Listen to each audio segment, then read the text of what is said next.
Throat infection को हम कैसे ठीक करें या उससे प्रिवेंट कैसे करा जाए। तो हम सोचते हैं ये धुआं है, हम सोचते हैं ये विंटर्स का स्मोक है, लेकिन ये स्मोक नहीं है। इसका मेन सिम्टम ये रहता है नोज ब्लॉक हो जाना, सोर थ्रोट हो जाना, गले में दर्द होना। और घर पे आपके ऐसा क्या ड्रग्स हैं या ऐसी क्या आयुर्वेदिक रेमेडीज हैं जिससे आप ठीक हो सकते हैं।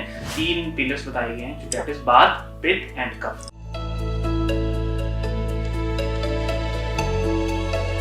ये बढ़ता हुआ ग्लोबल चेंज, ये बढ़ता हुआ AQI इंडेक्स कहीं ना कहीं डायरेक्ट असर डाल रहा है हमारी हेल्थ पे। कहीं गले में दर्द, कहीं खाना खाने में तकलीफ, कहीं सांस लेने में तकलीफ, सर दर्द, सर्दी, जुकाम और बुखार। कहीं ये थ्रोट इन्फेक्शन तो नहीं? हेलो एंड नमस्ते इंडिया, मैं शालिनी, आपकी होस्ट और आपकी दोस्त। आज आपकी मुलाकात करा रही हूँ with a very young, handsome, a doctor who carries a smile on his face, an Ayurvedic doctor, Dr. Mohit Sandhu. आपका स्वागत है। जिनसे बात करते ही हमारी आधी तकलीफ वैसे ही दूर हो जाती है, और आज उनके जरिए से हम जानेंगे कि ये बढ़ता हुआ थ्रोट इन्फेक्शन क्यों हो रहा है और इसके क्या कारण है। जी, तो थ्रोट इन्फेक्शन की जब हम बात करते हैं तो आजकल के टाइम पे जो एयर क्वालिटी इंडेक्स है उसके बढ़ने के कारण लोगों को काफ़ी दिक्कतें आ रही हैं, उनको सांस लेने में दिक्कत आ रही है, रेस्पिरेटरी इश्यूज बहुत आ रहे हैं। तो क्या हम एयर क्वालिटी को ठीक कर सकते हैं या थ्रोट इन्फेक्शन को हम कैसे ठीक करें या उससे प्रिवेंट कैसे करा जाए, ये बहुत ही इंपॉर्टेंट टॉपिक है। ओके डॉक्टर मोहित, जैसे कि हम देख रहे हैं आजकल का जो AQI लेवल है इतना बड़ा हुआ है, पॉल्यूशन इतने बड़े हुए सतह पे है और कहीं ना कहीं हेल्थ प्रॉब्लम्स हो रही हैं।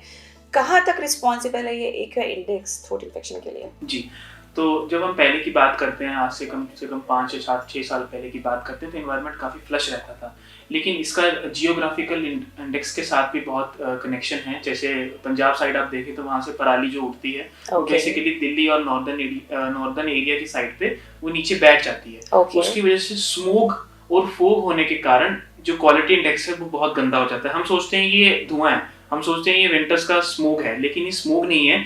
इसमें बहुत खतरनाक तत्व भी हैं, लेड भी रहता है इसमें, जिससे लंग्स में रेस्पिरेटरी डिजीज होने के चांसेस बहुत ज़्यादा होते हैं। इसका मेन सिम्टम ये रहता है नोज ब्लॉक हो जाना, सोर थ्रोट हो जाना, गले में दर्द होना और सांस का बेसिकली ना आना।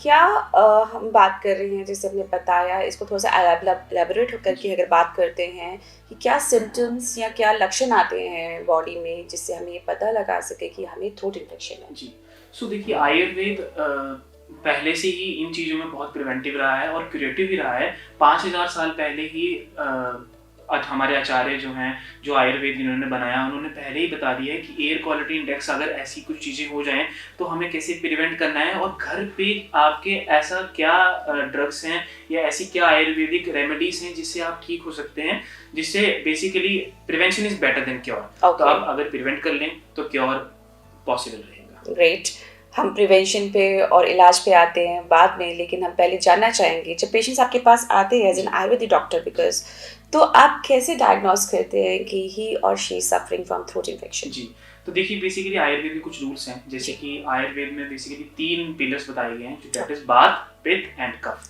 जब हम थ्रोट इन्फेक्शंस की बात करते हैं तो हमें पेशेंट्स में बहुत ज़्यादा कफ की जो एफिलिएशंस हैं वो बहुत ज़्यादा मिलती हैं। कफ बढ़ने की वजह से उनके चेस्ट वाला रीजन जो है, सिर में दर्द होना, नाक में साइनसाइटिस रहना उनके, और फ्लूडी रहना नाक, तो उसकी वजह से उन्हें दिक्कत काफ़ी रह जाती है। लेकिन वो चाहते हैं कि हम एलोपैथी ना करके हम आयुर्वेद की तरफ जाएं, क्योंकि वो एंटीबायोटिक स्टेरॉइड्स खा के बहुत परेशान हो जाते हैं। तो वो लास्ट में आयुर्वेद में इसलिए आते हैं क्योंकि उनको वहाँ कोई सोल्यूशन मिल जाएगा, उनको कोई प्रिवेंशन मिल जाएगी, इसलिए वो आयुर्वेद चूज करते हैं। ओके डॉक्टर मोहित, ये भी कहा जाता है कि अगर झट से इलाज करना है तो आयुर्वेद इज द बेस्ट। जी, हालांकि ये हमारा आयुर्वेद बहुत ही एक एंशिएंट हिस्ट्री से प्रिवेल कर रहा है और कहीं ना कहीं हम इससे बचते हुए चल रहे हैं और एलोपैथी में जाते हैं। आपका क्या कहना है इस बारे में? जी, सो ये एक मिथ है कि आयुर्वेद स्लो है। नहीं, आयुर्वेद बहुत सारी चीज़ों में बहुत फास्ट है, बहुत रेमेडीफुल है। क्योंकि जब हम रेमेडीज की बात करते हैं तो इन इंडिया हर घर में आयुर्वेद है, हर किचन में आयुर्वेद है। बेसिकली आयुर्वेद जो है वो किचन से आया है, वो नेचर से आया है। हमारे आयुर्वेद में सिर्फ लैब एक कमरे में नहीं है, लैब जो है वो एक पूरा का पूरा वर्ल्ड है, पूरा यूनिवर्स है, जहाँ से हमने बहुत सारी चीज़ें इकट्ठी करी हैं। उन इकट्ठी करने पे जो हमारे पास शास्त्र है वो संहिता है, वही संहिताएं हमारे पास आयुर्वेद की हैं। कुछ Okay. आयुर्वेद संहिता कुछ इन्वेडर्स के थ्रू चलाई दी गई हैं, लेकिन जो हमारे पास है वो मटेरियल बहुत ही ज़्यादा, जिसको हम कह सकते हैं सोने की चिड़िया। Okay. राइट। सो जब हम बात करते हैं कोल्ड और कफ की, तो आयुर्वेद इसमें बहुत सक्षम है, और आज हम इसी के बारे में बात करेंगे। ग्रेट। तो इलाज पे आते हैं डॉक्टर मोहित। जब आप डायग्नोज कर लेते हैं कि पेशेंट जो है थ्रोट इन्फेक्शन से सफ़र कर रहा है, तो आयुर्वेदा उसको कैसे डील करता है? जी, जैसे कि मैंने बताया कि कफ के बढ़ने से जी। चेस्ट भारी रहती है, सोर थ्रोट रहता है, तो बेसिकली हम कफ कैसे पता करते हैं? हम पेशेंट का बिहेवियर देखते हैं, हम पेशेंट का एपेटाइट देखते हैं, उसको भूख कैसी लग रही है, पेशेंट क्या रात को सो पा रहा है, इसको हम कहते हैं प्रकृति analysis, that is characteristic analysis. उसके अकॉर्डिंगली हम पेशेंट देखते हैं कि जो कैरेक्टर एनालिसिस का वो है, उसके अकॉर्डिंगली उसका कफ ज्यादा हो रहा है, ये कम हो रहा है, क्या उसको कोई और दिक्कत तो नहीं है, क्या उसको कोई मेडिकल हिस्ट्री तो नहीं है, क्या उसको कोई सर्जिकल हिस्ट्री तो नहीं है। अगर वो चीजें नहीं है तो हम उसको कफ के साथ कोरिलेट करके कुछ आयुर्वेदिक मेडिसिन, कुछ आयुर्वेदिक लाइफस्टाइल एंड कुछ प्रिवेंशंस के उसको गौर करते हैं। ओके। तो आप प्रिवेंशंस एंड प्रिकॉशंस की बात करें तो आप क्या बताते हैं जब इलाज स्टार्ट होता है? कुछ लोग ऐसे भी डरते हैं, बिकॉज अगर होम्योपैथी की बात करें तो इलाज कराने से इसलिए डरते हैं लोग कि ये तो बता देंगे लहसुन नहीं खाना, प्याज नहीं खाना, और हमें कहने लगता नहीं लहसुन और प्याज तो बहुत हेल्दी चीज़ें होती हैं और अवॉइड करनी पड़ेगी, इसलिए डॉक्टर के पास नहीं जाना। तो आयुर्वेदा में कुछ ऐसा होता है? जी देखिए, जब हम किसी भी डिजीज की बात करते हैं तो उसमें उसको कॉज, उसकी इटोलॉजी बहुत इंपॉर्टेंट रोल अदा करती है। तो लेकिन आयुर्वेद इन चीज़ों में बहुत डीप है कि हर डिजीज की और हर चीज़ की इटोलॉजी बहुत डीपली बताई है। जब हम इटोलॉजी और कॉज की बात करते हैं तो उसमें आहार और विहार, आहार का मतलब होता है the food you are taking, when you are sleeping, है ना, आप कब सो रहे हैं, कब जाग रहे हैं, क्या खा रहे हैं, क्या पी रहे हैं, किस टाइम पे क्या खा रहे हैं, दैट इज वेरी इंपॉर्टेंट। विहार means the way the lifestyle you are living, कहाँ जा रहे हैं, कब जा रहे हैं, कौन सी जॉब कर रहे हैं, क्या आपकी जॉब बैठने वाली है, क्या आप कंपनीज में जॉब कर रहे हैं, क्या आपकी जॉब बहुत स्ट्रेसफुल है, क्योंकि नाउअडेज हम बिहार देखते हैं या बेसिकली लिविंग ऑफ लाइफस्टाइल देखते हैं तो बहुत स्टेगनेंट है, जिसकी वजह से कफ जैसी चीजें बढ़ना कॉमन है। ओके। ये जो आपने आहार और व्यवहार, विहार, ओके, मुझे भी सीखना पड़ेगा। तो ये बहुत ही एक अच्छी चीज़ बताई है हमारे व्यूअर्स के लिए, व्यूअर्स इस बात को नोट करें। तो अगर आप प्रिकॉशंस बोलते हैं तो आप प्रिकॉशंस क्या बताते हैं? जी, जब मैं प्रिकॉशन की बात करूँ, देखो ये जो सीजन है बेसिकली हमारे आयुर्वेद में ऋतुचर्या मीन्स सीजनल चेंजेस के अकॉर्डिंगली डिजीजेस का वर्णन किया है और लाइफस्टाइल का वर्णन किया है। ये जो विंटर्स चले हैं इसको हम आयुर्वेद में कहते हैं शिशिर ऋतु। शिशिर ऋतु में कफ बहुत ज्यादा रहता है, तो बेसिकली ध्यान रखें कि ठंडी चीज बिल्कुल मत खाएं। आइसक्रीम, जो ज्यादा यंग लोग और ज्यादा यूथ कोशिश करता है कि ठंड है जी तो हम आइसक्रीम खाएंगे, नहीं, आइसक्रीम का आपको सेवन नहीं करना है। उससे क्या होगा, उससे आपका कफ बढ़ जाएगा। और जो कफ है वो चेस्ट के ऊपर रीजन रहता है, अगर वो बढ़ गया तो वहां पे वो एक्यूमुलेट हो जाएगा। एक्यूमुलेट होके वहां पे जो रिसेप्टर्स हैं, वहां पे जो म्यूकस है वो जाम हो जाएगा और आपको सोर थ्रोट, कोल्ड एंड कफ और हेडेक जैसी चीजें गिफ्ट में दे देगा। ओके। डॉक्टर मोहित, बात कर रहे हैं अगर छोटे बच्चों की, क्योंकि सर्दियों का मौसम है, कहीं ना कहीं बच्चों की थ्रोट इन्फेक्शन के काफी ज्यादा सफर करते हैं, तो उस केस में आप कैसे डील करते हैं बच्चों को? छोटे बच्चों की बात करें तो 12 साल पहले की जो बात करें, जैसे 12 साल से छोटे जो बच्चे होते हैं उनको ढक के रखें, उनको स्वेटर दें, ठीक है, उनको मोजे में बांध के रखें, या उनको ठंड में बाहर मत भेजें, क्योंकि जो AQI बैड AQI है या ठंडी हवा जो है, क्योंकि ये अटलांटिक ओशन से होके आती है और ये स्मोग में कन्वर्ट होती है, तो ये सीधी चेस्ट पे लगती है। तो चेस्ट पे लगने की वजह से ये कोल्ड एंड कफ होने के चांसेस ज्यादा होते हैं। और बच्चों की इम्यून सिस्टम बहुत स्ट्रांग होती है बेसिकली, तो वो ज्यादा बीमार नहीं रहते। 4 या 5 दिन तक वो बीमार रहते हैं, लेकिन आपको प्रिवेंशन यही करना है कि उनको गर्म पानी पिलाते रहना, गर्म दूध पिलाते रहना। कोशिश करें कि रात को दूध में टर्मेरिक या हल्दी का प्रयोग जरूर करें, जिससे इम्यून सिस्टम हाई हो जाएगा और ऑटोमेटिकली उनको कोल्ड और कफ होने के चांसेस 0 हो जाएंगे। ये मुझे से हल्दी वाला दूध पीना चाहिए, बिल्कुल नोट किया जाए व्यूअर्स। ओके। अगर सीवियरिटी की बात करते हैं कि कुछ लोग घर पर ही अपना इलाज कर रहे होते हैं, ऑल्दो घर पे इलाज करना इज गुड, मैं आपसे पूछूंगी होम रेमेडीज भी बाद में, बट कभी कभी हम खुद ही डॉक्टर बन जाते हैं और डॉक्टर के पास बहुत लेट रीच आउट करते हैं। उस केस में सिवियरिटी क्या हो सकती है in case we don't do it, like tackle with the problem. Yeah. So देखिए ये बहुत ही important topic है कि हम problem के साथ tackle कैसे करें. हमें सांस नहीं आ रहा. हमें basic हम सोचते हैं कि हम घर पे ठीक हो लें. आजकल ज़्यादा से ज़्यादा यूथ सोचता है, ज़्यादा से ज़्यादा लोग सोचते हैं कि डॉक्टर के पास हम ना जाएं. लेकिन आप अगर आयुर्वेदिक मेडिसिन ले रहे हैं तो you should prescribe Ayurvedic doctor. अगर आप एलोपैथी में जा रहे हैं तो you should consult Ayurvedic consultant. है ना, कहीं भी जा रहे हैं आप उस स्पेशलिटी में आप जा सकते हैं.